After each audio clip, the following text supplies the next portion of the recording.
We are looking at the Rome Targa, which got a little upgrade this year. You know, same super kind of aggressive high back, but you've got a different ankle strap. Now let me try to remember what they were saying. This is adjustable in two ways.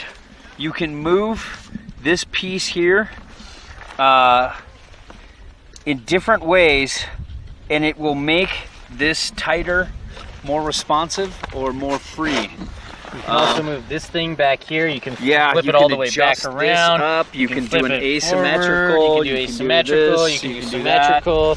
You can do that. We can both talk at the same time, and it's pretty good. You can go to the left and to the right. You could stand up. You could like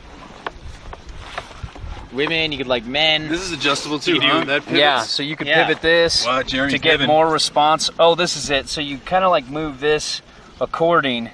And this slides this in different places. There's honestly so much adjustability. How much adjustability is there? I'm a little bit like, I wouldn't exactly. I'm adjust founded. It would take you a week of riding this board and adjusting everything in different ways to really like get down where you would, you know, absolutely fall in love with where your adjustability is, which is a good thing for a lot of people. There's not just adjustability in this range.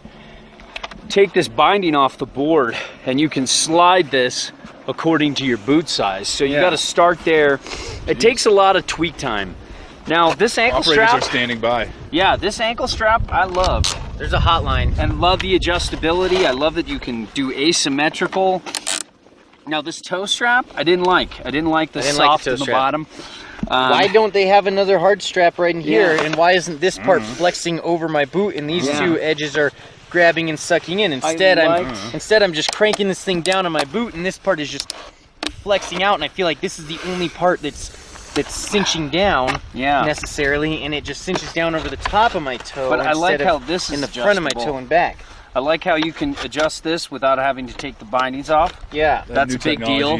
And we should have, for our size boots, we should have had these all the way back. But this rubber just goes and goes and goes. Yeah. And I don't like that. I would have liked to seen a hard part on both sides. But I love the ankle strap. I like the response. I like how damp it is.